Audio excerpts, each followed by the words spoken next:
ಪ್ರೆಗ್ನೆನ್ಸಿಯಲ್ಲಿನೇ ಕೊಡಬೇಕಾದ ಕೆಲವು ಔಷಧಿಗಳಿರುತ್ತೆ, ಅದ್ರ ಬಿಟ್ಟು ಬೇರೆ ಕೊಡೋಂಗಿಲ್ಲ. ಸೊ ಇವ್ರ ಸಿಮ್ಟಮ್ಸು ಅಥವಾ ಇವ್ರ ಪ್ರಾಬ್ಲಮ್ಸು ಇಮಿಡಿಯೇಟ್ ಸರಿ ಹೋಗಲ್ಲ. ಈಗ ನಾರ್ಮಲ್ ಪರ್ಸನ್ ಥರ ತುಂಬ ಜನ ಎನಿಮಿಕ್ ಇರ್ತಾರೆ. ಹಿಮೋಗ್ಲೋಬಿನ್ ಅವ್ರಿಗೆಲ್ಲರಿಗೂ 10 ಕೆಳಗಿರುತ್ತೆ. ಅಟ್ಲೀಸ್ಟ್ 10 ಆ್ಯಂಡ್ ಅಬವ್ ಇದ್ದರೆ ಪರವಾಗಿಲ್ಲ. ಸೊ ನಾನೇನು ಹೇಳ್ತೀನಿ, ಎವ್ರಿ ಪ್ರೆಗ್ನೆಂಟ್ ವುಮೆನ್ಗೆ 11 ಹಿಮೋಗ್ಲೋಬಿನ್ ಇರಲೇಬೇಕು. 11ಗಿಂತ ನಮ್ಮಲ್ಲಿ ಕಡಿಮೆ ಇದ್ದರೆ ನಾವು ಖಂಡಿತ ಅವ್ರಿಗೆ ಎನಿಮಿಯಾ ಕರೆಕ್ಷನ್ ಮಾಡ್ತೀವಿ. ಪ್ರೆಗ್ನೆನ್ಸಿ ಇಂಡ್ಯೂಸ್ಡ್ ಹೈಪರ್ ಟೆನ್ಷನ್ ತುಂಬ ದೊಡ್ಡ ಕಾಂಪ್ಲಿಕೇಶನ್ ಪ್ರೆಗ್ನೆನ್ಸಿಲಿ. ಅದು ಯಾವ ಟೈಮಲ್ಲಿ ಇವ್ರಿಗೆ ಫಿಟ್ಸ್ ಬರ್ಬೋದು, BP ಜಾಸ್ತಿ ಆಗಿ ಕೈಕಾಲು ಊತ ಬರ್ಬೋದು, ಮಗುಗೆ ಒಳಗಡೆನೆ ಕಸ ಸಪ್ರೇಟ್ ಆಗ್ಬೋದು, ಅದಕ್ಕೆ ನಾವು ಎಬ್ರಪ್ಷನ್ ಅಂತ ಹೇಳ್ತೀವಿ. ಮಗು ಗ್ರೋತ್ ರಿಟಾರ್ಡೇಷನ್ ಆಗ್ಬೋದು, ಮಗು ಸುತ್ತ ನೀರು ಕಡಿಮೆ ಆಗ್ಬೋದು. ಸೊ ಒಂದು ಸೀರೀಸ್ ಆಫ್ ಕಾಂಪ್ಲಿಕೇಶನ್ಸ್ ಬರ್ಬೋದು ಅದರಿಂದ. ಒಂದು 25-24 ಆದಮೇಲೆ ಕನ್ಸೀವ್ ಆಗಿ, ಯಾಕೆಂದರೆ ಅಷ್ಟೊತ್ತಿಗೆ ಒಂದು ಮೆಚುರಿಟಿ ಬಂದಿರುತ್ತೆ. ಕೆಲವು ಸರಿ ಏನಾಗುತ್ತೆ, 2ನೇ ಟ್ರೈಮೆಸ್ಟ್ರಲ್ಲಿ ಅಂದರೆ ಒಂದು 18-20 ವಾರ ಆದಾಗ ಗರ್ಭಕೋಶದ ಬಾಯಿ ತುಂಬ ಶಾರ್ಟ್ ಇರುತ್ತೆ. ಇಂಥವ್ರಿಗೆ ಒಂದು ಸ್ಟಿಚ್ ಹಾಕಬೇಕಾಗುತ್ತೆ, ಇಲ್ಲದಿದ್ರೆ ಅಬಾರ್ಟ್ ಆಗೋ ಚಾನ್ಸ್ ಇರುತ್ತೆ. ಎಕ್ಟಾಪಿಕ್ ಪ್ರೆಗ್ನೆನ್ಸಿ ಅಂದರೆ ಗರ್ಭಕೋಶದಲ್ಲಿ ಆಗದೇನೆ ಪ್ರೆಗ್ನೆನ್ಸಿ ಟ್ಯೂಬಲ್ ಆಗ್ಬೋದು, ಸರ್ವಿಕ್ಸಲ್ಲಿ ಆಗ್ಬೋದು, ಇಲ್ಲ ಎಬ್ಡಾಮಿನಲ್ ಪ್ರೆಗ್ನೆನ್ಸಿ ಆಗ್ಬೋದು, ಅಥವಾ ಓವೇರಿಯನ್ ಪ್ರೆಗ್ನೆನ್ಸಿ ಆಗ್ಬೋದು. ಸೊ ಇದಕ್ಕೆ ನಾವು ಎಕ್ಟಾಪಿಕ್ ಪ್ರೆಗ್ನೆನ್ಸಿ ಅಂತ ಹೇಳೋದು. ಇಡೀ ಪ್ರೆಗ್ನೆನ್ಸಿಲಿ ನಿಮ್ಮ ವೇಟು 5 to 10 kgs 12 kgs ಅದಕ್ಕಿಂತ ಜಾಸ್ತಿ ಆಗಬೇಡಿ.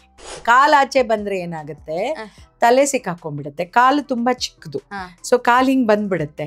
ತಲೆ ದಪ್ಪ ಇರುತ್ತೆ. ಸೊ ತಲೆ ಪೆಲ್ವಿಸಲ್ಲಿ ಬರಬೇಕು ಅಂದರೆ ಅದು ಆ ಪೆಲ್ವಿಸ್ ಮಸಲ್ಸ್ ಎಲ್ಲ ರಿಲ್ಯಾಕ್ಸ್ ಆಗೋಕ್ಕೆ ತಲೆನೇ ಫಸ್ಟ್ ಬರಬೇಕು. ಕೆಲವು ತುಂಬ ಈ ಸ್ಪೈಸಿ ಫುಡ್ ಎಲ್ಲ ತೊಗೋಬೇಡಿ. ಆಮೇಲೆ ಈ ಉಪ್ಪಿನಕಾಯಿ, ಹಪ್ಪಳ, ಸಂಡಿಗೆ ಎಲ್ಲಿ ಸಾಲ್ಟ್ಸ್ ಎಲ್ಲ ಜಾಸ್ತಿ ಇರುತ್ತಲ್ಲ, ಸಾಲ್ಟ್ ರಿಟೆನ್ಷನ್ ಆಗುತ್ತೆ. ಸೊ ಅದನ್ನೆಲ್ಲ ಜಾಸ್ತಿ ತೊಗೋಬೇಡಿ ಅಂತ ಒಂದು ಕೌನ್ಸಿಲಿಂಗ್ ಮಾಡಿ ಅವ್ರಿಗೆ ಟ್ಯಾಬ್ಲೆಟ್ಸ್ ಹಾಕ್ತೀವಿ. ಫಸ್ಟು ತಾಯಿನ ಸೇವ್ ಮಾಡಬೇಕು, ಆಮೇಲೆ ಮಗು. ಸೊ ಇದೆರಡನ್ನು ಸೇವ್ ಮಾಡೋ. ಈಗ ಸಿನಿಮಾದಲ್ಲಿ ಹೇಳ್ತಾರಲ್ಲ, ಅಯ್ಯೋ ತಾಯಿನ ಉಳ್ಸೋದ ಮಗುನ, ಆ ಸಿಚುವೇಶನ್ ಇಲ್ಲ. ಡಾಕ್ಟರ್, ಪ್ರೆಗ್ನೆನ್ಸಿ ಟೈಮ್ನಲ್ಲಿ ಅವರ ಫಿಸಿಕಲ್ ಆಕ್ಟಿವಿಟಿ ಎಷ್ಟು ಇಂಪಾರ್ಟೆಂಟ್ ಆಗಿರುತ್ತೆ?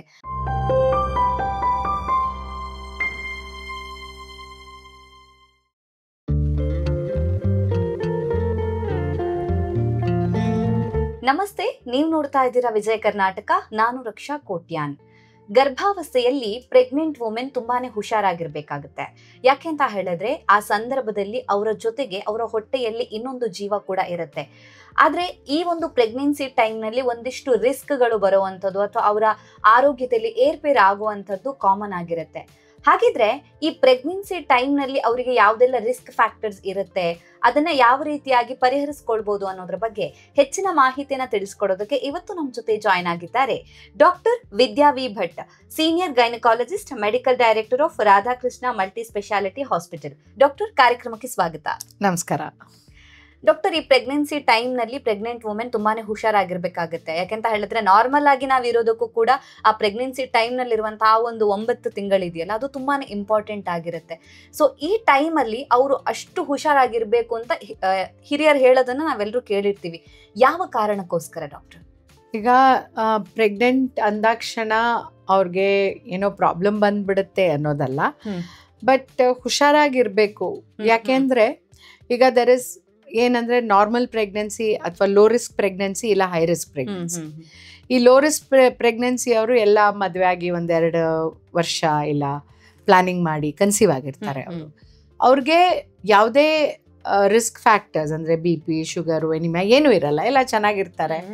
ನಾವು ಸಿನಿಮಾದಲ್ಲಿ ನೋಡಿರೋ ಥರ ಎಲ್ಲ ಹಾಡ್ಕೊಂಡು ನಕ್ಕೊಂಡು ಎಲ್ಲ ಚೆನ್ನಾಗಿರೋ ಥರ ಪ್ರೆಗ್ನೆನ್ಸಿ ಅವ್ರದ್ದು. ಬಟ್ ಇವರಲ್ಲಿ ಕೂಡ 100% ಯಾವುದೇ ಪ್ರೆಗ್ನೆನ್ಸಿ ನಾವು ಚೆನ್ನಾಗಿದೆ ಅಂತ ಹೇಳಕ್ ಬರಲ್ಲ. ಯಾಕೆಂದ್ರೆ ಎನಿ ಟೈಮ್ ಇವ್ರಿಗೆ ಪ್ರಾಬ್ಲಮ್ ಶುರು ಆಗ್ಬೋದು. ಈಗ ಫಸ್ಟ್ 3 ಮಂತ್ಸಲ್ಲಿ ಅವ್ರಿಗೆ ಎಲ್ಲೋ ಒಂಚೂರು ಸ್ಪಾಟಿಂಗ್ ಆಗ್ಬೋದು. ಸೊ ಇವ್ರು ತುಂಬ ಟ್ರಾವೆಲ್ ಮಾಡಿರ್ತಾರೆ, ಇಲ್ಲ ಇವ್ರು ಮಾಮೂಲಾಗಿ ಕೆಲಸಗಳು ಮಾಡ್ಕೊಂಡಿದ್ದಾಗ ಒಂದು ಚೂರು ಬ್ಲೀಡಿಂಗ್ ಆಯಿತು ಅಂದಾಕ್ಷಣ ಅವ್ರಿಗೆ ಭಯ ಆಗುತ್ತೆ, ಗಾಬರಿ ಆಗ್ತಾರೆ. ಅದು ಕಸ ಕೆಳಗಿರ್ಬೋದು, ಇಲ್ಲ ಅದು ಒಂದು ಅಬಾರ್ಷನ್ನಿಗೆ ಒಂದು ಸೂಚನೆ ಇರ್ಬೋದು. ಇಲ್ಲದೇ ಇದ್ದರೆ ಜಸ್ಟ್ ಎಲ್ಲೋ ಒಂಚೂರು ಗರ್ಭಕೋಶದ ಬಾಯಲ್ಲಿ ಒಂದು ಸಣ್ಣ ಬ್ಲೀಡರ್ ಥರ ಇರುತ್ತೆ, ಅಲ್ಲಿಂದ ಬ್ಲೀಡ್ ಆಗಿರ್ಬೋದು. ಇದು ಹುಷಾರಾಗಿರ್ಬೇಕು ಅಂತ ಹೇಳೋ ಸ್ಥಿತಿ. ನೆಕ್ಸ್ಟ್ 3 ಮಂತ್ಸಲ್ಲಿ ಏನಾಗುತ್ತೆ ಅಂದರೆ from 3rd to 7th month ಒಳಗೆ ಏನಾಗುತ್ತೆ, ಇವ್ರಿಗೆ ಮೂಮೆಂಟ್ ಎಲ್ಲ ಗೊತ್ತಾಗುತ್ತೆ.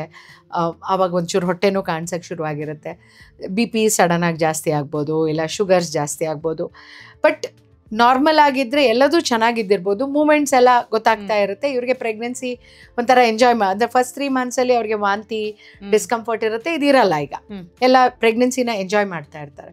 ಬಟ್ ಆದರೂ ಎಲ್ಲೋ ಬಿದ್ದರು, 2 ವೀಲರಲ್ಲಿ ಹೋಗ್ತಾ ಇರ್ತಾರೆ, ಎಲ್ಲೋ ಬಿದ್ದು ಏಟಾಯಿತು, ಒಂದು ಸಣ್ಣ ಫ್ರ್ಯಾಕ್ಚರ್ ಆಯಿತು, ಇಲ್ಲ ಕಾಲು ಊತ ಬಂತು, ಏನೇ ಆದರೂ ಅದು ಹುಷಾರಾಗಿರಬೇಕು ಅನ್ನೋದ್ರಲ್ಲಿ ಅದು ಒಂದು ಪ್ರಾಬ್ಲಮ್. ಯಾಕೆಂದರೆ ನಾನು ಪ್ರೆಗ್ನೆಂಟ್ ಲೇಡೀಸ್ಗೆ ಏನು ಹೇಳ್ತೀನಿ, ನಾರ್ಮಲ್ ಒಂದು ANC ಬರೋರಿಗೆ 2 ವೀಲರ್ ಓಡ್ಸೋಕ್ಕೆ ಹೋಗಬೇಡಿ ಅಂತ.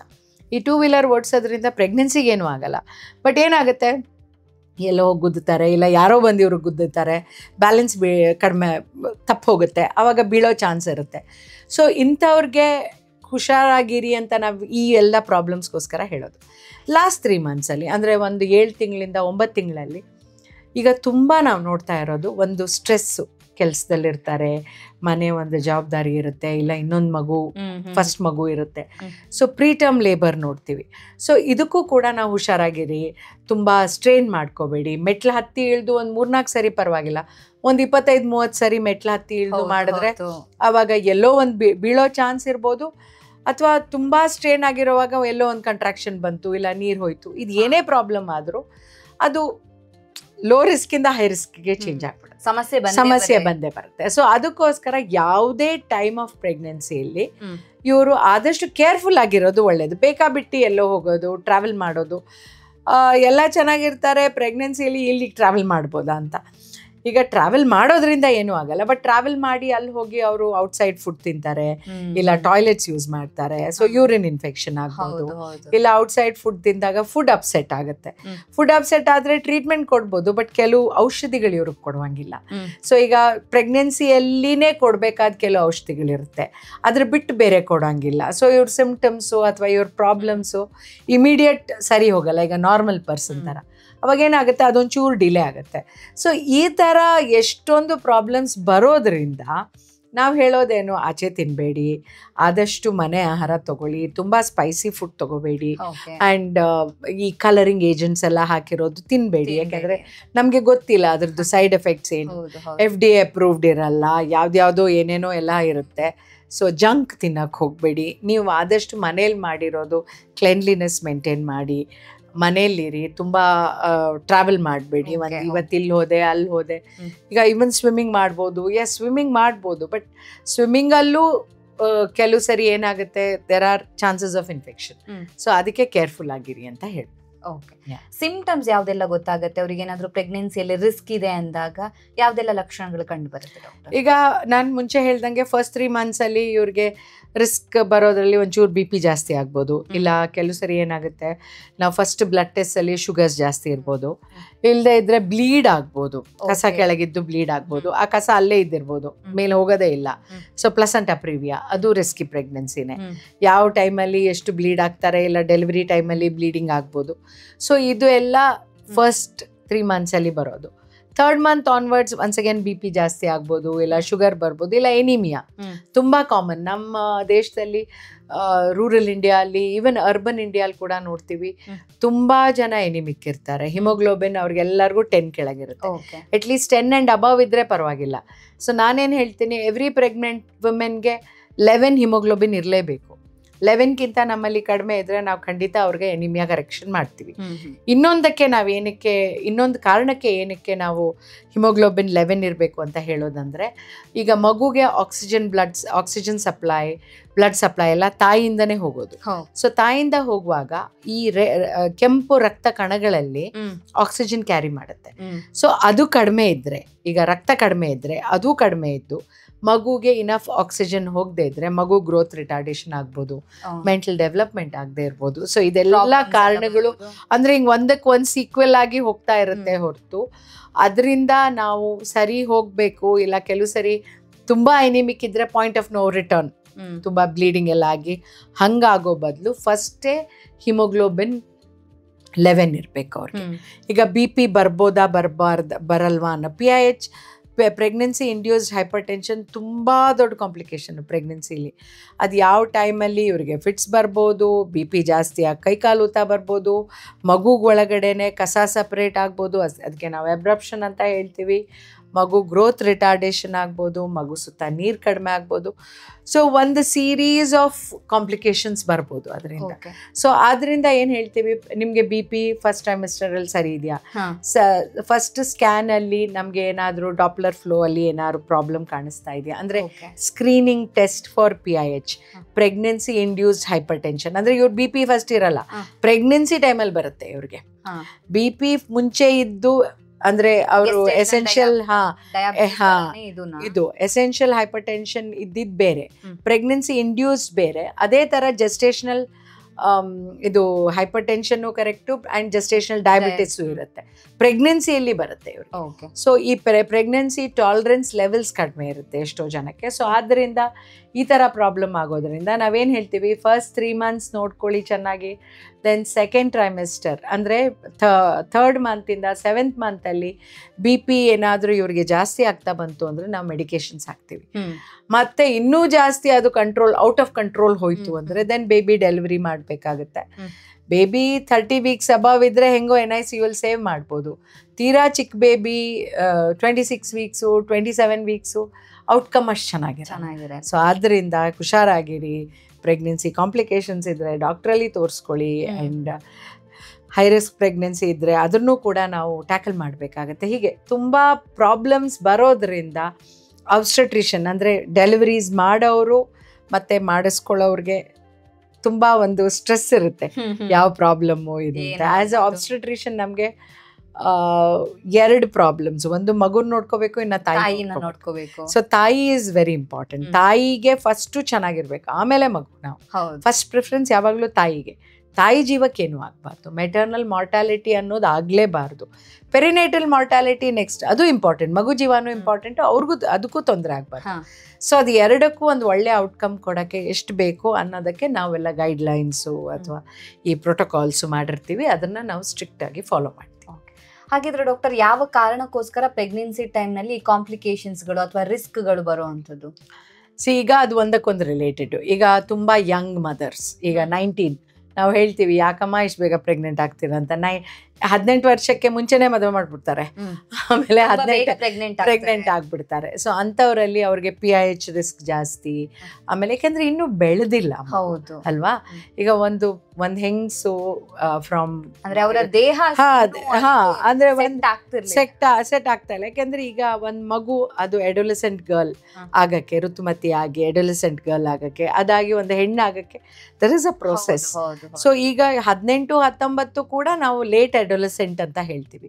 ಒಂದು 25-24 ಆದಮೇಲೆ ಕನ್ಸೀವ್ ಆಗಿ, ಯಾಕೆಂದರೆ ಅಷ್ಟೊತ್ತಿಗೆ ಒಂದು ಮೆಚುರಿಟಿ ಬಂದಿರುತ್ತೆ, ತಾಯಿ ಆಗೋಕ್ಕೆ ಒಂದು ಮೆಂಟಲ್ ಮೇಕಪ್ ಇರುತ್ತೆ ಅವ್ರಿಗೆ ಅಂತ ಹೇಳಿ. ಅಂಥ ಇದು ಯಂಗ್ ಹೆಣ್ಮಕ್ಳಲ್ಲಿ ಈ ಪ್ರಾಬ್ಲಮ್ಸ್ ಕಾಣ್ತೀವಿ. ಇನ್ನೊಂದು ಎಕ್ಸ್ಟ್ರೀಮ್ಸ್ ಆಫ್ ಏಜ್ 35-40 years ಆವಾಗ್ಲೂ ಪ್ರಾಬ್ಲಮ್ ಆಗುತ್ತೆ. 35 and above ಆಗ್ತಿದ್ದಂಗೆ ಎಲ್ಡರ್ಲಿ ಅಂತ ಬರ್ತಾರೆ. ಸೊ ಅವ್ರಿಗೂ ಪ್ರಾಬ್ಲಮ್ಗಳು ಜಾಸ್ತಿ.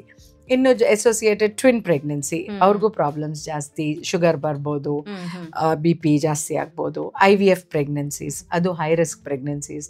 ಯಾಕೆಂದರೆ ದೇಹದಲ್ಲಿ ಏನೋ ಒಂದು ಕಾರಣಕ್ಕೆ ಅವ್ರು ನ್ಯಾಚುರಲ್ ಕನ್ಸೀವ್ ಆಗಿರಲ್ಲ. ನಾವು ಎಲ್ಲ ಇನ್ವೆಸ್ಟಿಗೇಷನ್ಸ್ ಮಾಡಿ ಎಲ್ಲ ಟೆಸ್ಟು ಟ್ರೀಟ್ಮೆಂಟ್ ಎಲ್ಲ ಕೊಟ್ಟು ಅವ್ರನ್ನ ಕನ್ಸೀವ್ ಮಾಡ್ತೀವಿ. ಕನ್ಸೀವ್ ಮಾಡಿದಾಗ ಅವ್ರಿಗೆ ಪ್ರಾಬ್ಲಮ್ ಶುರುವಾಗುತ್ತೆ.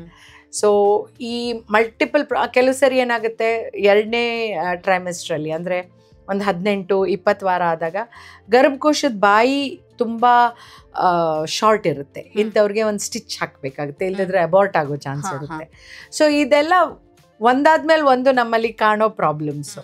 ಸೊ ಅದಕ್ಕೆಲ್ಲ ನಮ್ಮದು ಪ್ರೋಟೋಕಾಲ್ಸ್ ಇದೆ. 18 ವಾರಕ್ಕೆ ನಾವೊಂದು ಸ್ಕ್ಯಾನ್ ಮಾಡಿ ನೋಡ್ತೀವಿ ಸರ್ವೈಕಲ್ ಲೆಂತ್ ಚೆನ್ನಾಗಿದೆಯಾ.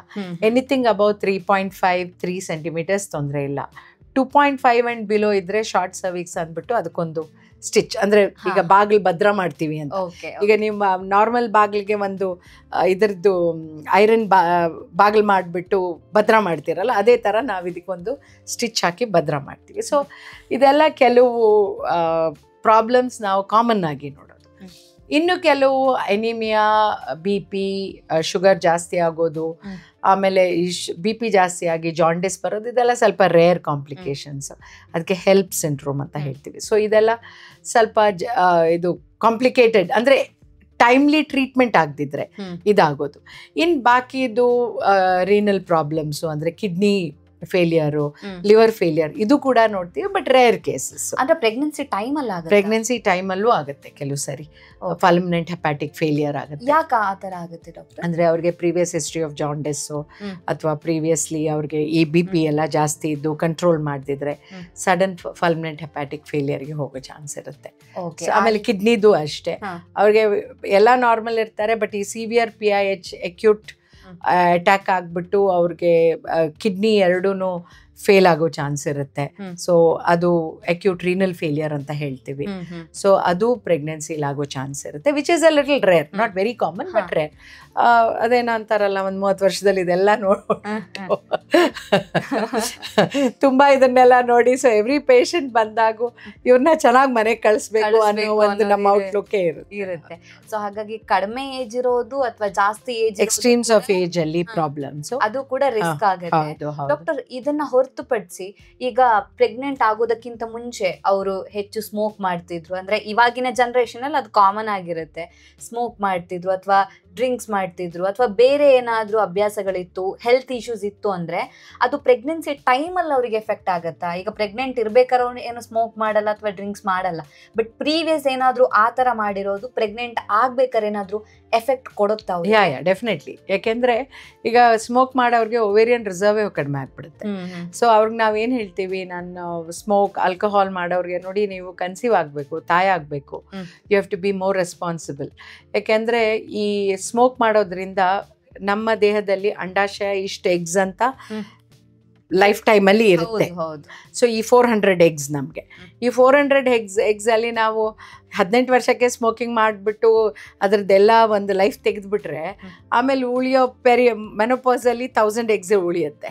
ಸೊ ಆ ಥರ ಆಗ್ಬಿಡುತ್ತೆ ನಮಗೆ. ಅಂದರೆ ಒಂದು ಈ 400 ಓವ್ಯುಲೇಷನ್ ಆಗಿ ಆಚೆ ಬರೋದು, ಮಿಕ್ಕಿದೆಲ್ಲ 1 lakh ಅಟ್ ಬರ್ತ್ ಇರುತ್ತೆ. ಸೊ ಮೆನೋಪಾಸಲ್ಲಿ 1000 ಅಷ್ಟೇ ಇರುತ್ತೆ ಇಡೀ ಮೆನೋಪಾಸ್ ನಮಗೆ, ಅಂದರೆ 40 years ಆದಮೇಲೆ.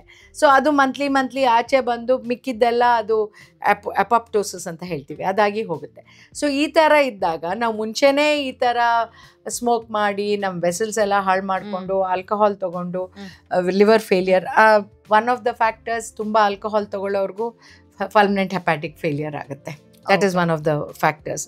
ಸೊ ಇದೆಲ್ಲ ಮಾಡಿದಾಗ ಆಬ್ವಿಯಸ್ಲಿ ಎಷ್ಟೇ ನೀವು ಪ್ರೆಗ್ನೆನ್ಸಿಯಲ್ಲಿ ಅಯ್ಯೋ ನಾನೇನು ಮಾಡಲ್ಲ, ಲಾಸ್ಟ್ 2 months ನಾನೇನು ಮಾಡಲ್ಲ, ಆಮೇಲೆ ಪ್ರೆಗ್ನೆನ್ಸಿ ಆಗುತ್ತೆ ಅಂದರೆ ಇದೆಲ್ಲ ಪ್ರಾಬ್ಲಮ್ ಶುರುವಾಗುತ್ತೆ. ಹೌದು, ಎಫೆಕ್ಟ್ ಆಗಿದೆ. ಸೊ ಅದಕ್ಕೆ ಸ್ಮೋಕ್ ಮಾಡಬಾರ್ದು, ಆಲ್ಕೋಹಾಲ್ ತಗೋಬಾರ್ದು, ಜೊತೆಗೆ ಸಬ್ಸ್ಟೆನ್ಸ್ ಅಬ್ಯೂಸ್, ಡ್ರಗ್ಸ್ ಅದು ಮಾಡಬಾರ್ದು.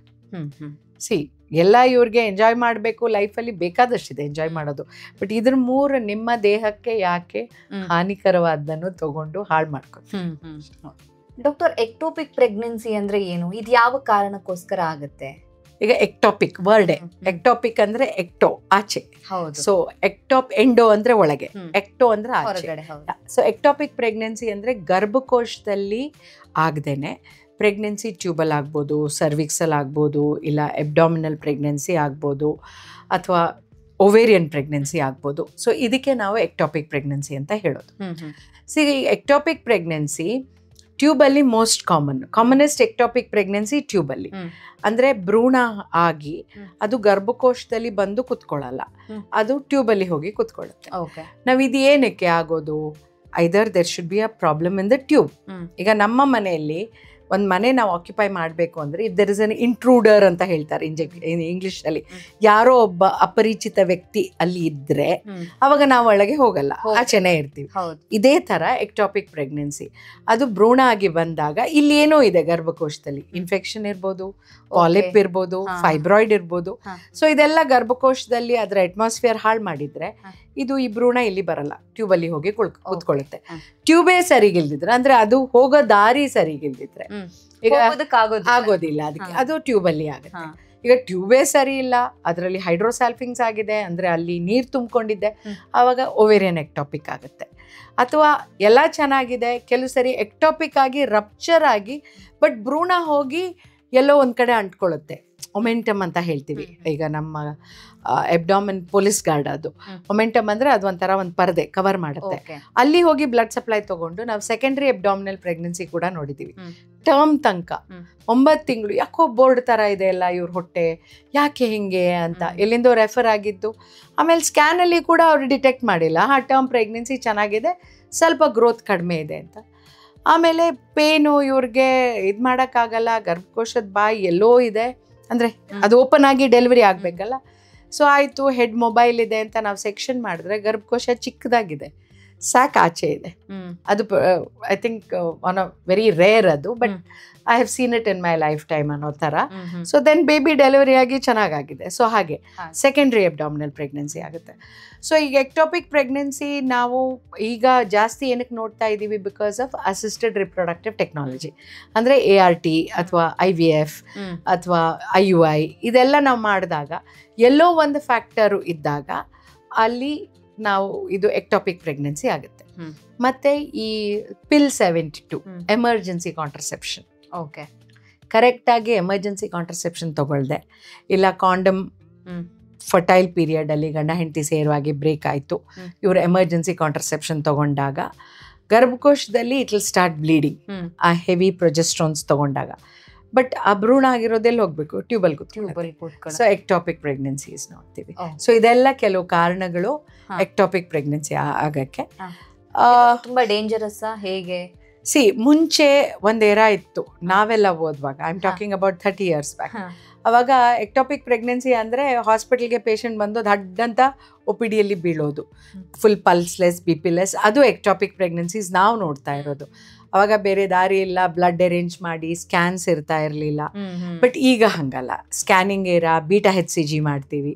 ಸೊ ಈಗ 1500 ಬೀಟಾ HCG ಗರ್ಭಕೋಶದಲ್ಲಿ ನಾವು ಪ್ರೆಗ್ನೆನ್ಸಿ ಪಾಸಿಟಿವ್ ಬಂದ ತಕ್ಷಣ ಸ್ಕ್ಯಾನ್ ಮಾಡ್ತೀವಿ.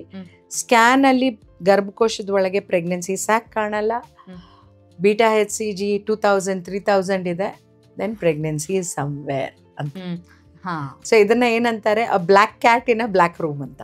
ಯಾಕೆಂದ್ರೆ ಕಪ್ಪು ಬೆಕ್ಕು ಕಪ್ಪು ರೂಮಲ್ಲಿ ಹೆಂಗ್ ಹುಡುಕ್ತೀರಾ ನೀವು ಅನ್ನೋ ತರ. ಸೊ ಇದು ಹೆಂಗೆ ಹುಡ್ಕೋದು ಅಂದ್ರೆ ಬೀಟಾ HCG ಜಾಸ್ತಿ ಇದೆ, ಇಲ್ಲಿ ಪ್ರೆಗ್ನೆನ್ಸಿ ಕಾಣಿಸ್ತಾ ಇಲ್ಲ, ಸೊ ಎಕ್ಟೋಪಿಕ್ ಇರ್ಬೋದು. ಅಂದ್ರೆ ಬೇರೆ ಎಲ್ಲೋ ಇದೆ ಅವಾಗ ಹೊರಗಡೆ ಬೆಳೀತಾ ಇದೆ. ಸ್ವಲ್ಪ ಎಕ್ಟೋಪಿಕ್ ಪ್ರೆಗ್ನೆನ್ಸಿ ಸ್ವಲ್ಪ ಸ್ಲೋ ಬೆಳೆಯುತ್ತೆ ಔಟ್ಸೈಡ್.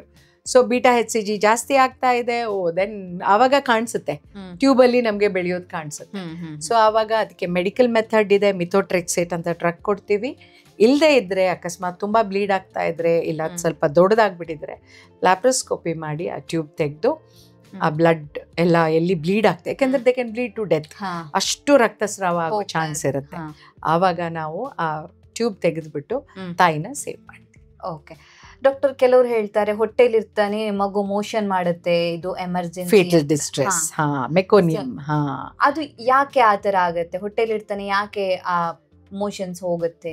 ಇದು ಡೇಂಜರಸ್ ಆಗಿರುತ್ತಾ? ಹೌದು ಹೌದು. ಏನಾಗುತ್ತೆ, ನೀವು ಕೇಳಿರ್ತೀರಾ, ಅವರು ಪ್ರಜ್ಞೆ ತಪ್ಪಿದ್ರು, ಇಲ್ಲ ಸಡನ್ ಆಗಿ ಹೊಡೆದ್ರು ಎಲ್ಲೋ, ಆವಾಗ ಅವ್ರಿಗೆ ಯೂರಿನ್ ಕಂಟ್ರೋಲ್ ಇಲ್ಲದೆ ಹೋಯ್ತು, ಮೋಷನ್ ಆಯಿತು ಅಂತ. ಸೇಮ್ ವೇ ಯಾರು ಡಿಸ್ಟ್ರೆಸ್ಸಲ್ಲಿ ಇದ್ದಾಗ ಸ್ಫಿಂಕ್ಟರ್ಸ್ ರಿಲ್ಯಾಕ್ಸ್ ಆಗುತ್ತೆ. ಸೇಮ್ ವೇ ಮಗು ಒಳಗಿದ್ದಾಗ ಮಗುಗೆ ಡಿಸ್ಟ್ರೆಸ್ ಯಾವಾಗ ಆಗುತ್ತೆ, ಇನಫ್ ವಾಟರ್ ಇಲ್ಲ, ಇಲ್ಲ ಮಗು ತುಂಬ ದೊಡ್ಡದಿದೆ, ನಾವು ನಾರ್ಮಲಾಗಿ ಟ್ರೈ ಮಾಡ್ತಾ ಇದ್ದೀವಿ, ಅದು ಕೆಳಗೆ ಬರ್ತಾ ಇಲ್ಲ, ಅಥವಾ ಅಲ್ಲಿ ಮಗು ಇನ್ಸೈಡ್ ಅಟ್ಮಾಸ್ಫಿಯರೇ ಚೆನ್ನಾಗಿಲ್ಲ, ಆವಾಗ ಮಗು ಮೋಷನ್ ಮಾಡೋ ಚಾನ್ಸ್ ಆಗುತ್ತೆ. ಇಲ್ಲದೇ ಇದ್ದರೆ ಪ್ರೆಗ್ನೆನ್ಸಿ ಡೆಲಿವರಿ ಟೈಮಲ್ಲಿ, ಅಂದರೆ ಪ್ರೋಸೆಸ್ ಆಫ್ ಲೇಬರ್ ಟೈಮಲ್ಲಿ ಅದು ಮಗು ತುಂಬ ಸುಸ್ತಾದರೆ ಅದು ಮೆಕೋನಿಯಂ ಮಾಡ್ಕೊಳ್ಳೋ ಚಾನ್ಸ್ ಇರುತ್ತೆ. ಸೊ ಮಗು ಏನಾದ್ರು ಮೆಕೋನಿಯಂ ಅಂದರೆ ಮೋಷನ್ ಪಾಸ್ ಮಾಡಿ ಡೆಲಿವರಿ ನಾವು ಮಾಡೋ ಟೈಮಲ್ಲಿ ಡೆಲಿವರಿ ಆಗಿ ಬಂದ್ಬಿಟ್ರೆ ತೊಂದರೆ ಇಲ್ಲ. ಬಟ್ ಒಳಗೇನೆ ಇದ್ರೆ ಅದು ಕುಡಿಯುತ್ತೆ. ಆವಾಗ ಅಂದ್ರೆ ಸ್ವಾಲೋ ಮಾಡಿದಾಗ, ಯಾಕೆಂದ್ರೆ ಆ ಲೈಕರ್ ಮಗು ಸುತ್ತ ನೀರು ಇರುತ್ತಲ್ಲ, ಅದ್ ಮಗು ಸ್ವಾಲೋ ಮಾಡ್ತಾ ಇರುತ್ತೆ. ಸೊ ಜೊತೆಗೆ ಮೆಕೋನಿಯಂ ಸ್ವಾಲೋ ಮಾಡಿದಾಗ ಅದು ಬರೀ ಇದಕ್ಕೆ ಹೋಗಲ್ಲ, ಹೊಟ್ಟೆಗೆ ಹೋಗಲ್ಲ, ಅದು ಲಂಗ್ಸ್ಗೆ ಹೋಗುತ್ತೆ. ಲಂಗ್ಸ್ಗೆಲ್ಲ ಹೋಗಿ ಇನ್ಫೆಕ್ಷನ್ ಆಗಿ ತೊಂದರೆ ಆಗೋ ಚಾನ್ಸ್ ಇರುತ್ತೆ. ಅದಕ್ಕೋಸ್ಕರ ಮೆಕೋನಿಯಂ ಸ್ಟೇನ್ಡ್ ಲೈಕರ್ ಇದ್ದಾಗ ಗ್ರೇಡ್ಸ್ ಮಾಡ್ತೀವಿ, ಇಮಿಡಿಯೇಟ್ಲಿ ನಾವು ಸಿಸೇರಿಯನ್ ಮಾಡಬೇಕಾಗುತ್ತೆ. So it is foetal distress ಅಂತ ಹೇಳಿ. Okay okay. ಅಂದ್ರೆ ಯಾವ ಮಂತ್ ಅಲ್ಲಿ ಆಗುತ್ತೆ ಈ ತರ? ಸ್ಟಾರ್ಟಿಂಗ್ ಅಲ್ಲೆಲ್ಲ ಆಗಲ್ಲ. ಆಗಲ್ಲ. ಟರ್ಮ್ 9 ತಿಂಗಳು ಇಲ್ಲ 34 ವೀಕ್ಸ್ ನೀರೆಲ್ಲ ತುಂಬಾ ಕಡಿಮೆ ಇದೆ, ಅವಾಗ ನಾವು NST ಅಂತ ಮಾಡ್ತೀವಿ, something equal to ECG. So ಅದ್ರಲ್ಲಿ ನಮ್ಗೆ ಬರೋ ಪ್ಯಾಟರ್ನ್ಸ್ ಅಲ್ಲಿ ಗೊತ್ತಾಗುತ್ತೆ, ಓ ಈ ಮಗು ಒಳಗಡೆ ಏನೋ ಆಗ್ತಾ ಇದೆ ಅಂತ. ಈಗ ನಾವು ನೋಡ್ತೀವಲ್ಲ ಹಾರ್ಟ್ ಬೀಟ್ ಅದ್ರ ಜಾಸ್ತಿ ಆಗ್ತಾ ಇರುತ್ತೆ, 120 to 160 ಇರಬೇಕು ನಾರ್ಮಲ್ ಹಾರ್ಟ್ ಬೀಟು, ಬಟ್ ಇದ್ರದ್ದು 170 180ಗೆ ಹೋಗುತ್ತೆ. ನಾವು ಹೇಳ್ತೀವಲ್ಲ ದೀಪ ಆರಕ್ಕೆ ಮುಂಚೆ ತುಂಬ ಬೆಳಗುತ್ತೆ ಅಂತ. ಸೊ ಅದು ಹಾರ್ಟ್ ರೇಟ್ ಜಾಸ್ತಿ ಹೋಗ್ತಾ ಇದೆ ಅಂದರೆ ಇದು ತುಂಬ ಡಿಸ್ಟ್ರೆಸ್ಸಲ್ಲಿದೆ ಮತ್ತು ಸಡನ್ನಾಗಿ ಫಾಲ್ ಆಗುತ್ತೆ ಅಂತ. ಸೊ ಆ ಟೈಮಲ್ಲಿ we have to act. Okay okay. ಬೇರೆ ಏನಾದರೂ ರಿಸ್ಕ್ ಏನಾದರೂ ಇರುತ್ತೆ ಡಾಕ್ಟರ್? ಈಗ ಯೂಶಲಿ ಪ್ರೆಗ್ನೆನ್ಸಿ ಟೈಮಲ್ಲಿ ಕೈ ಕಾಲು ಊದ್ಕೊಳ್ಳುತ್ತಲ್ಲ, ಅದು ನಾರ್ಮಲ್ ಆಗಿ ಇರೋ ಅಂಥದ್ದು ಎಲ್ಲ ಪ್ರೆಗ್ನೆಂಟ್ ವುಮೆನ್ಗೂ ಇರುತ್ತಾ? ಎಲ್ಲರಿಗೂ ಕೈಕಾಲು ಊದಲ್ಲ, ಕೆಲವ್ರಿಗೆ ಮಾತ್ರ ಊದುತ್ತೆ. ಒಂದು ತುಂಬ ಕಾಮನ್ ಆಗಿ ನಾನು ನೋಡ್ತಾ ಇರೋದು ಈಗ ಬೇಸಿಕಲಿ ಪ್ರೆಗ್ನೆನ್ಸಿಯಲ್ಲಿ ನೋಡೋದು, ನಮ್ಮ ಆಂಟಿನೇಟಲ್ ಕೇಸಸಲ್ಲಿ ಎಲ್ಲರದು ವೇಟ್ ಓವರ್ ವೇಟ್ ಇರುತ್ತೆ. That should not be they, normal ವೇಟಲ್ಲಿ ಇರಬೇಕು. ಸೊ ಅದಕ್ಕೆ ನಾನು ವೇಟ್ ರಿಡ್ಯೂಸ್ ಮಾಡಿ ವೇಟ್ ಪುಟ್ ಆನ್ ಆಗಬೇಡಿ, ಆ್ಯಂಡ್ ಪ್ರೆಗ್ನೆನ್ಸಿಲಿ ತುಂಬ ವೇಟು ಪುಟ್ ಆನ್ ಆಗಬೇಡಿ. ಇದು ತುಂಬ ಒಳ್ಳೆ ಕ್ವೆಶನ್ ನೀವು ಕೇಳಿದ್ದು. ನಾನು ಇದು ತುಂಬ ಪ್ಯಾಷನೇಟ್ ಆಗಿ ನಮ್ಮ ಪೇಷಂಟ್ಸ್ಗೆ ಹೇಳೋದಂದರೆ, ಇಡೀ ಪ್ರೆಗ್ನೆನ್ಸಿಲಿ ನಿಮ್ಮ ವೇಟು 5 to 10 kgs 12 kgs ಅದಕ್ಕಿಂತ ಜಾಸ್ತಿ ಆಗಬೇಡಿ. 5 kgಯಿಂದ 8 kg ಆದರೆ ಅದಕ್ಕೆ ರೈಟ್ ವೇಟ್. ಬಟ್ 10 ಆದರೂ ಪರವಾಗಿಲ್ಲ, 12 is the upper limit. 15-20 kg ಜಾಸ್ತಿ ಆದ ತಕ್ಷಣ ಪ್ರಾಬ್ಲಮ್ ಸ್ಟಾರ್ಟು. ಶುಗರ್ ಜಾಸ್ತಿ ಆಗುತ್ತೆ, BP ಜಾಸ್ತಿ ಬರುತ್ತೆ, ಕೈಕಾಲು ಊತ ಜಾಸ್ತಿ ಆಗುತ್ತೆ, ಆ್ಯಂಡ್ ಪ್ರೆಗ್ನೆನ್ಸಿಯಲ್ಲಿ ಸಿಸೇರಿಯನ್ ಸೆಕ್ಷನ್ಗಳು ಜಾಸ್ತಿ. ಸೊ ಇದನ್ನು ನಾನು ಎಲ್ಲ ಪೇಷಂಟ್ ಕೌನ್ಸಿಲಿಂಗು ಮಾಡ್ತೀವಿ. ಅದಕ್ಕೋಸ್ಕರ ನಮ್ಮಲ್ಲಿ ನಾವೇನು ಮಾಡ್ತೀವಿ ಅಂದರೆ, ಫಸ್ಟ್ 3 months ಆಗ್ತಿದ್ದಂಗೆ ಅವ್ರಿಗೊಂದು ಡಯಟ್ ಕೌನ್ಸಿಲಿಂಗ್ ಮಾಡ್ತೀವಿ. ಇಂಥದ್ದೇ ತಿನ್ನಿ, ಆಚೆ ತಿನ್ನಬೇಡಿ. ಅಲ್ಲಿ ನಮ್ಮ ಔಟ್ ಪೇಷಂಟಿಂದ ಆಚೆ ಹೋಗ್ತಿದ್ದಂಗೆ ಪಾನಿಪುರಿ ಅಂಗಡಿಗಳೆಲ್ಲ ನಿಂತಿರ್ತಾರೆ, ಅಲ್ಲಿ ಹೋಗಬೇಡಿ, ಮನೆಗೆ ಹೋಗಿ ನೀವು ಧೈರ್ಯವಾಗಿ, ಅಲ್ಲಿ ತಿನ್ಕೊಂಡು ಹೋಗಬೇಡಿ, ನೇರವಾಗಿ ಮನೆಗೆ ಹೋಗಿ ಅಂತ ಹೇಳೋದೇ ಅದಕ್ಕೆ. ಬಿಕಾಸ್ ಈ ಜಂಕ್ ತಿಂತಾರೆ ಆ್ಯಂಡ್ ಹೆಲ್ದಿ ಡಯಟ್ ತೊಗೊಳಲ್ಲ. ನಾವು ಕೌನ್ಸಿಲಿಂಗ್ ಮಾಡಿದಷ್ಟು ಆಸೆ ಆಗುತ್ತೆ ತಿನ್ನಕ್ಕೆ, ಆ್ಯಂಡ್ ಕ್ಯಾಲೋರಿ ರಿಸ್ಟ್ರಿಕ್ಷನ್ ಇರುತ್ತೆ, ಇಷ್ಟೇ ತೊಗೋಬೇಕು ಅಂತ. ಅದ್ರ 3 times ತೊಗೋತಾರೆ. ಪ್ರೆಗ್ನೆನ್ಸಿಲಿ ಇಬ್ಬರಿಗೆ ತಿನ್ನಬೇಕು ಅಂತ ದೊಡ್ಡವ್ರು ತಿನ್ನಿಸ್ತಾರೆ. It is not like that. Just 250-300 calories ಅಷ್ಟೇ ಜಾಸ್ತಿ ತೊಗೋಬೇಕು, ಅದಕ್ಕಿಂತ ಜಾಸ್ತಿ ತೊಗೊಳ್ಳೇಬಾರ್ದು. ಅದಕ್ಕೋಸ್ಕರ ಈ ಥರ ವೇಟ್ ಜಾಸ್ತಿ ಆದಾಗೆ ವಾಟರ್ ರಿಟೆನ್ಷನ್ ಆಗುತ್ತೆ, ಕೈಕಾಲು ಊತ ಬರುತ್ತೆ. ಟರ್ಮ್ ಹತ್ರ ಅಂದರೆ 9 ತಿಂಗಳಲ್ಲಿ ಕಾಲ ಮೇಲೆ ಎಲ್ಲ ಪ್ರೆಷರ್ ಬಿದ್ದು ಊತ ಬರೋದು ಬೇರೆ.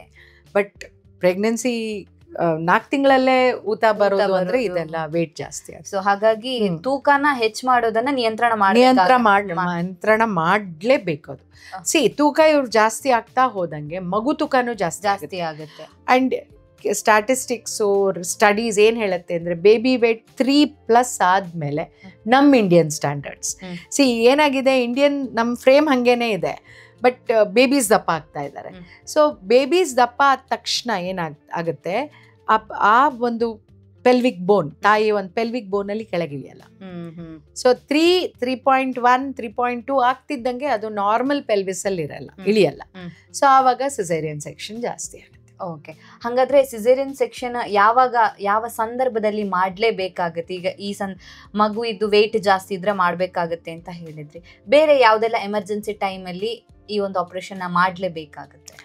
ನಾವು ಸಿಸೇರಿಯನ್ ಅಂದಾಗ ಎಲೆಕ್ಟಿವ್ ಮತ್ತು ಇದು ರಿಲೇಟಿವ್ ಇಂಡಿಕೇಶನ್ಸ್ ಅಂತ ಹೇಳ್ತೀವಿ. ಈಗ ಎಲೆಕ್ಟಿವ್ ಯಾವಾಗ ಮಗು ಅಡ್ಡ ಇದೆ ಆವಾಗ ಎಲೆಕ್ಟಿವ್ ಮಾಡಲೇಬೇಕು. ಕಸ ಕೆಳಗಿದೆ, ಕೆಳಗೆ ಕವರ್ ಆಗಿದೆ, ಪ್ಲಸೆಂಟಾ ಪ್ರಿವಿಯಾ, ಅದರಲ್ಲಿ ಎಲೆಕ್ಟಿವ್ ಆಗಿ ಮಾಡಬೇಕು. ಮಗು ಕಾಲ್ ಮುಂದೆ ಇದೆ ಆವಾಗ, ಅಂಡ್ ದೆನ್ ಮಗು ತಿರುಗಿಲ್ಲ ಹೇಳ್ತಾರಲ್ವಾ, ಭಾಷೆಯಲ್ಲಿ ಹೇಳಿದೆ, ಮಗು ತಿರುಗಿರಲ್ಲ, ತಲೆ ಮೇಲಿರುತ್ತೆ, ಬ್ರೀಚ್ ಅಂತ ಹೇಳ್ತೀವಿ, ಕೆಳಗಡೆ ಕಾಲಿರುತ್ತೆ, ಆವಾಗ ಸಿಸೇರಿಯನ್ ಮಾಡ್ಬೇಕಾಗುತ್ತೆ. ಯೂಶಲಿ ತಲೆ ಕೆಳಗಿರ್ಬೇಕಾಗತ್ತಾ? ಹೌದು, ತಲೆ ಕೆಳಗಿದ್ರೆ ಅದು ಪ್ರೊಸೆಸ್ ಆಫ್ ಲೇಬರ್ ಅಲ್ಲಿ ಆಚೆ ಫಸ್ಟಿಗೆ ತಲೆ ಹೊರಗಡೆ ಬರುತ್ತೆ. ಕಾಲ್ ಆಚೆ ಬಂದ್ರೆ ಏನಾಗುತ್ತೆ, ತಲೆ ಸಿಕ್ಕಾಕೊಂಡ್ಬಿಡುತ್ತೆ. ಕಾಲು ತುಂಬಾ ಚಿಕ್ಕದು, ಸೊ ಕಾಲ್ ಹಿಂಗ್ ಬಂದ್ಬಿಡುತ್ತೆ, ತಲೆ ದಪ್ಪ ಇರುತ್ತೆ. ಸೊ ತಲೆ ಪೆಲ್ವಿಸ್ ಅಲ್ಲಿ ಬರಬೇಕು ಅಂದ್ರೆ ಅದು ಆ ಪೆಲ್ವಿಸ್ ಮಸಲ್ಸ್ ಎಲ್ಲ ರಿಲ್ಯಾಕ್ಸ್ ಆಗಕ್ಕೆ ತಲೆನೇ ಫಸ್ಟ್ ಬರಬೇಕು. ಆಫ್ಟರ್ ಕಮ್ಮಿಂಗ್ ಹೆಡ್ ಅಂತ ಹೇಳ್ತೀವಿ. ಈ ಆಫ್ಟರ್ ಕಮ್ಮಿಂಗ್ ಹೆಡ್ ಎಲ್ಲಿ ಸಿಕ್ಕಾಕೊಳ್ತು ಅಂದ್ರೆ ಪ್ರಾಬ್ಲಮ್. ಹಾಗೆ ಸೊ ಹಾಗಾಗಿ ಮಗು ತಿರುಗೋದು ಅಂದ್ರೆ ಲೈಕ್ ಆತರ ಪ್ರಾಬ್ಲಮ್. ಅದು ಯಾಕಾಗುತ್ತೆ ಆತರ? 36 weeks ತನಕ ಎನಿ ಟೈಮ್ ಮಗು ತಿರುಗ್ಬೋದು. ಅಂದ್ರೆ ಅದು ಮುಂಚೆ ಯಾವ ಪೊಸಿಷನಲ್ಲಿ ಬೇಕಾದ್ರೂ ಇರುತ್ತೆ, ಆವಾಗ 36th ವೀಕಿಗೆ ಅದು ಒಂದು ಪೊಸಿಷನ್ಗೆ ಬಂದು ಕೂತ್ಕೊಳ್ಳುತ್ತೆ.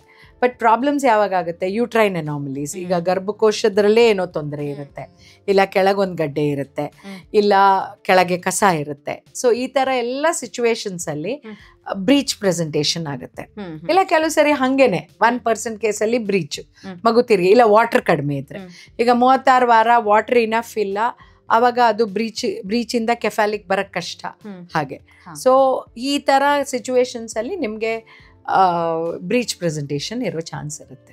ಓಕೆ, ಫಸ್ಟ್ ಪ್ರೆಗ್ನೆನ್ಸಿಯಲ್ಲಿ ಏನಾದರೂ ಅವರಿಗೆ ಅಬಾರ್ಷನ್ ಆಯಿತು ಅಂತ ಹೇಳಿದ್ರೆ ನೆಕ್ಸ್ಟ್ ಪ್ರೆಗ್ನೆಂಟ್ ಆಗಬೇಕಾದ್ರೆ ಆ ಪ್ರೆಗ್ನೆನ್ಸಿ ಟೈಮ್ನಲ್ಲಿ ಏನಾದರೂ ಪ್ರಾಬ್ಲಮ್ ಆಗುತ್ತಾ? ಈಗ ಇದಕ್ಕೆ ನಾವು ಪ್ರೆಗ್ನೆನ್ಸಿ ಲಾಸ್ ಅಂತ ಹೇಳ್ತೀವಿ, ಅಬಾರ್ಷನ್ ಅಥವಾ recurrent pregnancy loss. So first pregnancy loss almost ಒಂದು 20 to 30% ಕೇಸಸಲ್ಲಿ ನೋಡ್ತೀವಿ. ಫಸ್ಟ್ ಪ್ರೆಗ್ನೆನ್ಸಿ ಲಾಸ್ ಇದು ಹಾರ್ಮೋನ್ ಡಿಫಿಷಿಯನ್ಸಿ ಇರ್ಬೋದು, ಇಲ್ಲ ಯೂಟ್ರೈನ್ ಅನಾಮಲಿ ಇರ್ಬೋದು, ಇಲ್ಲ ಬ್ಲಡ್ ಥಿಕ್ನಿಂಗ್ ಆಗುತ್ತೆ, ಇಲ್ಲ ಮೇನ್ ಪ್ರಾಬ್ಲಮ್ ಎಲ್ಲ ಸರಿ ಅಬಾರ್ಷನ್. ಈಗ ರೀಸೆಂಟ್ ಸ್ಟಡೀಸ್ ಎಲ್ಲ ಆಗಿರೋದು ಎನ್ಯುಪ್ಲಾಯ್ಡಿ, ಅಂದರೆ ಮಗು ಆ ಭ್ರೂಣ ಗಂಡಸಿನ ಸ್ಪರ್ಮು ತಾಯಿ ಎಗ್ಗು ಸೇರಿ ಅದು ಭ್ರೂಣ ಆಗುವಾಗ ಅದು ಹೆಲ್ದಿ ಇಲ್ಲ ಅಂದರೆ ಅದು ಪ್ರೆಗ್ನೆನ್ಸಿ ಲಾಸ್ ಆಗುತ್ತೆ. ಸೊ ಈ ಕಾರಣಗಳಲ್ಲಿ ಯಾವುದೋ ಒಂದರಲ್ಲಿ ಫಸ್ಟ್ ಪ್ರೆಗ್ನೆನ್ಸಿ ಲಾಸ್ ಆದರೆ ಸೆಕೆಂಡು ಆಯಿತು ಅಂತ ಇಟ್ಕೊಳ್ಳಿ. ಸೆಕೆಂಡ್ ಆದಾಗ ನಾವೇನು ಮಾಡ್ತೀವಿ, 2 ಪ್ರೆಗ್ನೆನ್ಸಿ ಲಾಸಸ್ ಆದಾಗ ಅವ್ರಿಗೆ ನಾವು ಲೋ ಮಾಲಿಕ್ಯುಲರ್ ವೇಟ್ ಹೆಪಾರಿನ್ನು ಮತ್ತು ಕೆಲವು ಸಪೋರ್ಟ್, ಲೂಟಿಯಲ್ ಫೇಸ್ ಸಪೋರ್ಟ್ ಅಂತ ಕೊಡ್ತೀವಿ, ಪ್ರೊಜೆಸ್ಟ್ರಾನ್ಸು, ಆಮೇಲೆ ಎಕೋಸ್ಪ್ರಿನ್ನು ಅಂತ ಎಲ್ಲ ಕೆಲವು ಟ್ಯಾಬ್ಲೆಟ್ಸ್ ಇರುತ್ತೆ, ಬೇಸಿಕಲಿ ಬ್ಲಡ್ ಥಿನ್ ಮಾಡೋಕ್ಕೆ. ಥರ್ಡ್ ಪ್ರೆಗ್ನೆನ್ಸಿ ಲಾಸ್ ಅಂದರೆ 2 ಆಗಿರೋರು ಬಂದಾಗ ಥರ್ಡ್ ಪ್ರೆಗ್ನೆನ್ಸಿಗೆ ನಾವು low molecular weight heparin every day injection ಕೊಡ್ತೀವಿ. ಬೇಸಿಕಲಿ ಇದು ಪ್ರೆಗ್ನೆನ್ಸಿ ಚೆನ್ನಾಗಾಗಬೇಕು.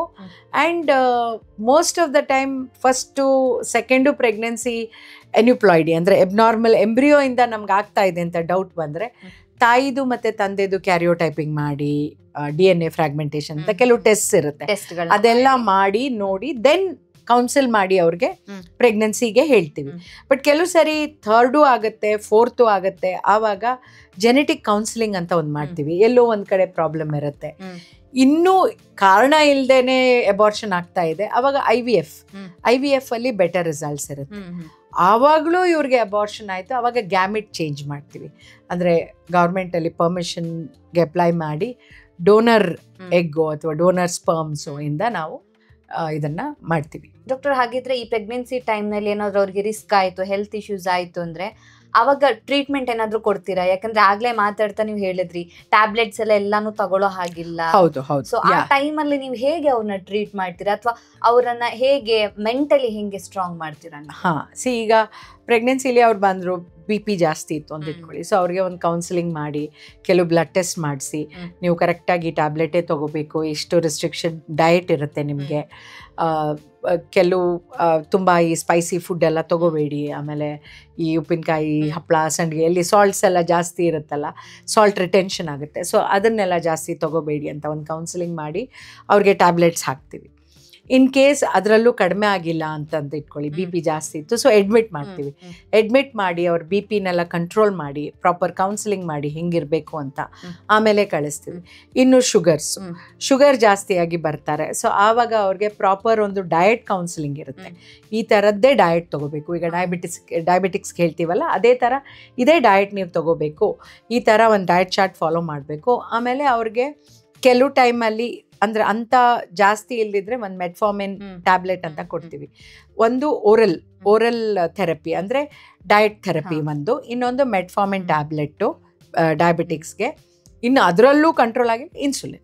ಸೊ ಇನ್ಸುಲಿನ್ ಥೆರಪಿ ಕೊಡ್ತೀವಿ ಅವ್ರಿಗೆ. So depending upon the stage of pregnancy, ಅವ್ರ ಶುಗರ್ಸು ಎಲ್ಲ ನೋಡಿಕೊಂಡು ಇನ್ಸುಲಿನ್ ಡೋಸ್ನ ಆಲ್ಟರ್ ಮಾಡ್ತೀವಿ.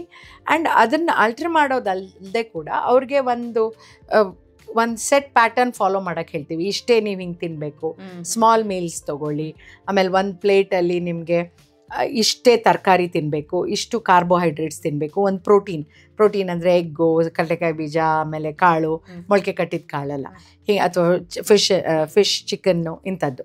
ಸೊ ಈ ಥರದ್ದೇ ಒಂದು ನೀವು ಫಾಲೋ ಮಾಡಬೇಕಾಗತ್ತೆ ಅಂತ ಒಂದು ಆ ಪ್ಲೇಟ್ದಲ್ಲಿ ಎಷ್ಟು ತಿನ್ನಬೇಕು ಅಂತ ಹೇಳ್ಕೊಡ್ತೀವಿ. ಸೊ ಈ ಥರ ಒಂದು ಪ್ರಾಪರ್ ಕೌನ್ಸಿಲಿಂಗ್ ಆಗುತ್ತೆ ಅವ್ರಿಗೆ. ಇನ್ನು ಕಸ ಕೆಳಗಿದೆ, ಇಲ್ಲ ಬಾಕಿ ಎಮರ್ಜೆನ್ಸೀಸ್, ಆಬ್ಸ್ಟೆಟ್ರಿಕ್ ಎಮರ್ಜೆನ್ಸೀಸ್ ಅಂತ ಹೇಳ್ತೀವಿ.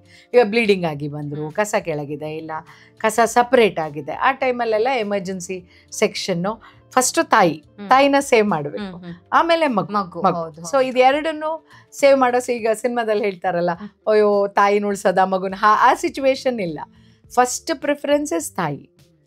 ಇಂಥವ್ರನ್ನ ಉಳಿಸ್ಬೋದು ಅನ್ನೋದೆಲ್ಲ ಇಲ್ಲ, ಯಾವತ್ತೂ ಇಲ್ಲ. ನಮಗೆ ಫಸ್ಟ್ ಪ್ರಿಫರೆನ್ಸ್ ಯಾವಾಗಲೂ ತಾಯಿ. ಮಗುನ್ನು ನಾವು ಆದಷ್ಟು ಉಳ್ಸಕ್ಕೆ ಪ್ರಯತ್ನ ಪಡ್ತೀರಾ. ಬರುವಾಗೆ ಮಗು ಹಾರ್ಟ್ ರೇಟ್ ಇಲ್ಲ ಅಂತ ಬಂದಾಗ ಅವಾಗ ಬೇರೆ ದಾರಿ ಇಲ್ಲ.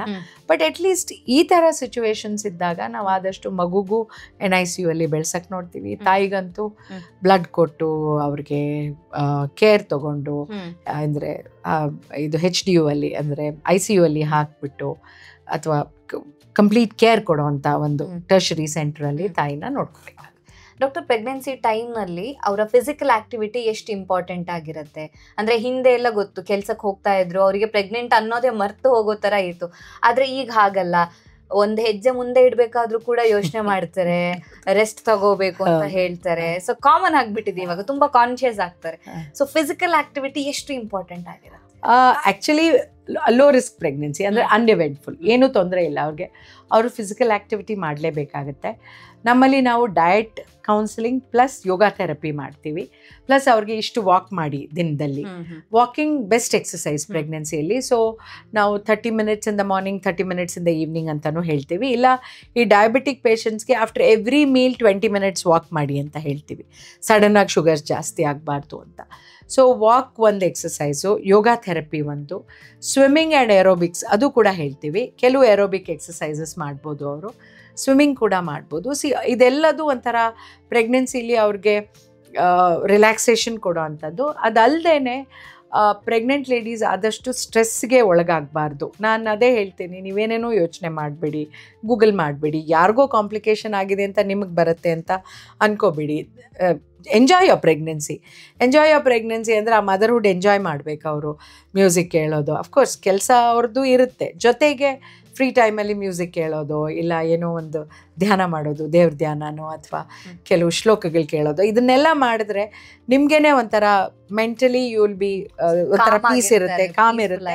ಜೊತೆಗೆ ಮಗುಗೂ ಕೂಡ ಬ್ಲಡ್ ಸಪ್ಲೈ ಎಲ್ಲ ಚೆನ್ನಾಗಾಗುತ್ತೆ. ಸೊ ಇದನ್ನು ಮಾಡಿ ಅಂತ ನಾವು ತುಂಬ ಕೌನ್ಸಿಲಿಂಗ್ ಮಾಡ್ತೀವಿ ಪ್ರೆಗ್ನೆಂಟ್ ಲೇಡೀಸ್ಗೆ. ಬಿಕಾಸ್ ಇದು ಮಾಡೋದ್ರಿಂದ ಒಂಥರ ಹೆಲ್ದಿ ಪ್ರೆಗ್ನೆನ್ಸೀಸ್, ಒಳ್ಳೆ ಮೂವೀಸ್ ನೋಡಿ, ಒಳ್ಳೆ ಬುಕ್ಸ್ ಓದಿ, ಆ್ಯಂಡ್ ನಿಮಗೆ ಇಷ್ಟ ಆಗೋ ಥರದ್ದು ಎಲ್ಲ ಮಾಡಿ. ಅಂದರೆ ಜನ ಯಾರು ಇಷ್ಟ ಆಗ್ತಾರೋ ಅವ್ರ ಮಧ್ಯೆ ಇರಿ, so that there is no toxic feeling with you. ಹಾಗೆ ಆ ಥರ ಇವರು ಆದಷ್ಟು ಎಷ್ಟು ಫಾಲೋ ಮಾಡ್ತಾರೋ ಅಷ್ಟು ಪ್ರೆಗ್ನೆನ್ಸಿನೂ ಚೆನ್ನಾಗಿರುತ್ತೆ, ಮಗುಗೂ ಅನ್ಇವೆಂಟ್ಫುಲ್ ಆಗಿ ಎಂಜಾಯ್ ಮಾಡ್ತಾರೆ ಪ್ರೆಗ್ನೆನ್ಸಿ. ಡಾಕ್ಟರ್, ನಿಮ್ಮ ಎಕ್ಸ್ಪೀರಿಯನ್ಸ್ ಪ್ರಕಾರ ಇತ್ತೀಚಿನ ದಿನಗಳಲ್ಲಿ ಪ್ರೆಗ್ನೆನ್ಸಿ ಟೈಮ್ನಲ್ಲಿ ರಿಸ್ಕ್ ಅನ್ನುವಂಥದ್ದು ಹೆಚ್ಚಾಗ್ತಾ ಇದೆಯಾ ಅಥವಾ ಕಂಟ್ರೋಲಲ್ಲಿ ಇದೆಯಾ?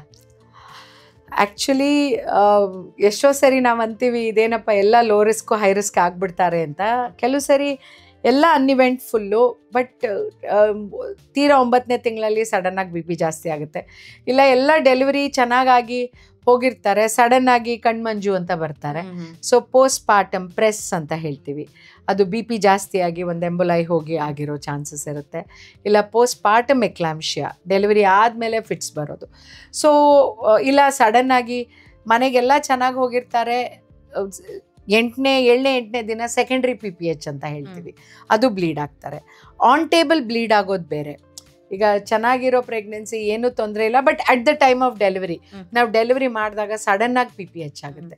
ಸೊ ಈ ಥರ ಎಲ್ಲ ನೋಡ್ತೀವಿ, ಬಟ್ ಎಲ್ಲರಿಗೂ ಇದಾಗುತ್ತೆ ಅಂತಲ್ಲ. ಮೇ ಬಿ ಸ್ಟ್ರೆಸ್ ಲೆವೆಲ್ಸ್ ಜಾಸ್ತಿ ಇದೆ. ಪ್ರೀಟರ್ಮ್ ತುಂಬ ನೋಡ್ತೀವಿ. ಪ್ರೀಟರ್ಮ್ ಅಂದರೆ ಬೇಗ ಡೆಲಿವರಿ ಆಗಿಬಿಡೋದು, ಸೊ ಅದು ತುಂಬ ನೋಡ್ತೀವಿ. So may be stress levels, work stress ಇರುತ್ತೆ. ಆದಷ್ಟು ನಾನು ವರ್ಕ್ ಫ್ರಮ್ ಹೋಮ್ ಮಾಡಿ ಪ್ರೆಗ್ನೆಂಟ್ ಲೇಡೀಸು, ಬಿಕಾಸ್ ಟ್ರಾವೆಲ್ ತುಂಬ ಮಾಡ್ತಾ ಇರ್ತಾರೆ. ಪಾಪ ನನಗೆ ಬೇಜಾರಾಗುತ್ತೆ, 2 hours ಟ್ರಾವೆಲ್ ಮಾಡ್ತಾ ಇರ್ತಾರೆ. ಮೆಟರ್ನಿಟಿ ಲೀವ್ಗೂ ಅಂದರೆ ಈಗ ತೊಗೊಂಡ್ಬಿಟ್ರೆ ಆಮೇಲೆ ಲೀವ್ ಸಿಗಲ್ಲ ಅಂತ. ಸೊ ಎಷ್ಟೊಂದು ಈಗ ಎಲ್ಲ ಲ್ಯಾಕ್ಸ್ ಆಗಿದೆ ಪ್ರೆಗ್ನೆಂಟ್ ಲೇಡೀಸ್ಗೆ ಮದರ್ ಕೇರ್ ಕೊಡೋಕ್ಕೆ ಎಲ್ಲ ರೂಲ್ಸು. ಬಟ್ ಆ್ಯಂಟಿನೇಟಲಿ ಕೂಡ ಅವ್ರಿಗೆ ಒಂದು ರಿಲ್ಯಾಕ್ಸ್ಡ್ ಮೆಂಟಲ್ ಸ್ಟೇಟಸ್ ಇರಬೇಕು. ವರ್ಕ್ ಪ್ರೆಷರ್ಸ್ ಜಾಸ್ತಿ ಇರೋದ್ರಿಂದ ಪ್ರಾಬ್ಲಮ್ಸ್ ಆಗೋ ಚಾನ್ಸಸ್ ಜಾಸ್ತಿ ಇದೆ. ಮೋರ್ ವರ್ಕಿಂಗ್ ವುಮೆನ್ ಈಗ ಅದಕ್ಕೋಸ್ಕರ ಆ ಥರ ಸ್ಟ್ರೆಸ್ ಲೆವೆಲ್ಸ್ ಜಾಸ್ತಿ ಆಗ್ತಾ ಇದೆ. ಸೊ ಹಂಗಾಗಿ ಈ ತರ ಪ್ರಾಬ್ಲಮ್ಸು ನೋಡ್ತೀವಿ. ಓಕೆ, ಸೊ ಕೊನೆಯದಾಗಿ ಯಾವ ರೀತಿಯಾಗಿ ಪ್ರೆಗ್ನೆನ್ಸಿ ಟೈಮ್ ಅಲ್ಲಿ ಅವ್ರು ನೋಡ್ಕೋಬೇಕಾಗತ್ತೆ? ನೀವು ಹೇಳಿದ್ರಿ ಮ್ಯೂಸಿಕ್ ಕೇಳಬೇಕು, ಚೆನ್ನಾಗಿ ತಿನ್ಬೇಕು, ಫುಡ್ ಚೆನ್ನಾಗಿರ್ಬೇಕು, ಫಿಸಿಕಲ್ ಆಕ್ಟಿವಿಟಿನೂ ಚೆನ್ನಾಗಿರ್ಬೇಕು ಅಂತ. ಕೊನೆಯದಾಗಿ ಏನ್ ಹೇಳಕ್ ಇಷ್ಟಪಡ್ತೀರಾ ಡಾಕ್ಟರ್? ಫಸ್ಟ್ ಥಿಂಗ್, ಪ್ರೆಗ್ನೆಂಟ್ ಆದಾಗ ತುಂಬ ಯೋಚನೆ ಮಾಡಬೇಡಿ. ಏಕೆಂದರೆ ಪ್ರಾಬ್ಲಮ್ ಏನಾಗುತ್ತೆ ಅಂದರೆ ನೀವು ಗೂಗಲ್ ಮಾಡಿ ಏನೇನೋ ಯೋಚನೆ ಮಾಡಿದ್ರೆ ಆ ಥರ ಒಂಥರ ಅವ್ರಿಗೆ ನೈಟ್ಮೇರ್ಸ್ ಇಟ್ಕೊಂಡು ಬರ್ತಾರೆ. ಪ್ರೆಗ್ನೆನ್ಸಿನ ಆದಷ್ಟು ಎಂಜಾಯ್ ಮಾಡಿ. ಏನೇನೋ ಕಾಂಪ್ಲಿಕೇಶನ್ ಬಗ್ಗೆ ಯೋಚನೆ ಮಾಡಬೇಡಿ. ರೆಗ್ಯುಲರ್ ಚೆಕಪ್ಸ್ಗೆ ಹೋಗಿ ಆ್ಯಂಡ್ ಡಯಟ್ ಕೌನ್ಸಿಲಿಂಗ್ ಎಲ್ಲ ಮಾಡಿಸ್ಕೊಳ್ಳಿ, yoga therapy, walk. So all these ಇಶ್ಯೂಸ್ನ ನೀವು ನೋಡಿಕೊಂಡು ಎಷ್ಟು ನೀವು ಪ್ರೆಗ್ನೆನ್ಸಿನ ಚೆನ್ನಾಗಿ ನೋಡ್ಕೋಬೋದು. ನಿಮ್ಮನ್ನು ನೀವು ನೋಡ್ಕೋಬೇಕಾಗತ್ತೆ. ಅವರೇನೋ ಹೇಳಿದ್ರು ಇವರೇನೋ ಹೇಳಿದ್ರು ಅನ್ನೋದಕ್ಕಿಂತನೂ ನೀವು ಡಾಕ್ಟ್ರಲ್ಲಿ ಸಲಹೆ ತೊಗೊಂಡು ಏನು ಕಾಂಪ್ಲಿಕೇಶನ್ಸ್ ಆಗದೇ ಇದ್ದಂಗೆ ನಿಮ್ಮ ಸ್ಟ್ರೆಸ್ ಲೆವೆಲ್ಸು ಕಡಿಮೆ ಮಾಡಿಕೊಂಡು ನೀವು ಪ್ರೆಗ್ನೆನ್ಸಿನ ನೋಡ್ಕೊಳ್ಳೋದು ನಿಮ್ಮ ಕೈಯಲ್ಲಿ. Thank you so much doctor. ನಮ್ಮ ಇವತ್ತಿನ ಕಾರ್ಯಕ್ರಮದಲ್ಲಿ ಪ್ರೆಗ್ನೆನ್ಸಿ ಟೈಮ್ನಲ್ಲಿ ಯಾವುದೆಲ್ಲ ರಿಸ್ಕ್ ಇರುತ್ತೆ ಅಂತ ಹೇಳಿದ್ರಿ. ಸೊ ಈ ವಿಚಾರದಲ್ಲಿ ನಂಗೆ ಅನ್ಸಿದ್ದು, ನಾವು ರಿಸ್ಕ್ ಬಗ್ಗೆ ಮಾತಾಡೋದಕ್ಕಿಂತಲೂ ನೀವು ಆ ಟೈಮಲ್ಲಿ ಆ ರಿಸ್ಕ್ ಬರ್ದೇ ಇರೋ ರೀತಿಯಲ್ಲಿ ಹೆಂಗಿರ್ಬೇಕು ಅನ್ನೋದನ್ನ ಹೇಳಿದ್ರಿ.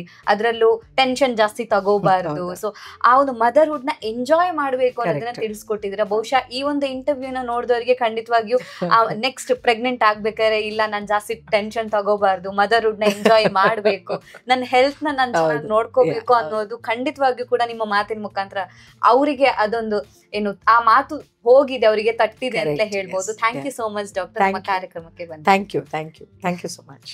ನೋಡಿದ್ರಲ್ವಾ, ನಮ್ಮ ಇವತ್ತಿನ ಕಾರ್ಯಕ್ರಮದಲ್ಲಿ ಗರ್ಭಿಣಿಯರು ತಮ್ಮ ಗರ್ಭಾವಸ್ಥೆಯ ಟೈಮ್ನಲ್ಲಿ ಎಷ್ಟು ಹುಷಾರಾಗಿರ್ಬೇಕು, ಯಾವ್ದೆಲ್ಲ ರಿಸ್ಕ್ ಬರುತ್ತೆ, ಸೊ ಆ ಪ್ರೆಗ್ನೆನ್ಸಿ ಟೈಮ್ನಲ್ಲಿ ಬರುವಂತಹ ರಿಸ್ಕ್ಗಳನ್ನ ಕಡಿಮೆ ಮಾಡಬೇಕು ಅಂತ ಹೇಳಿದ್ರೆ ಲೈಫ್ ಸ್ಟೈಲ್ ಯಾವ ರೀತಿಯಾಗಿರ್ಬೇಕು, ಫಿಸಿಕಲ್ ಆಕ್ಟಿವಿಟಿ ಹೆಂಗಿರ್ಬೇಕು, ಫುಡ್ ಅನ್ನ ಯಾವ ರೀತಿಯಾಗಿ ತೆಗೆದುಕೊಳ್ಬೇಕು ಅನ್ನೋದ್ರ ಬಗ್ಗೆ ಡಾಕ್ಟರ್ ಹೆಚ್ಚಿನ ಮಾಹಿತಿಯನ್ನ ತಿಳಿಸ್ಕೊಟ್ಟಿದ್ದಾರೆ.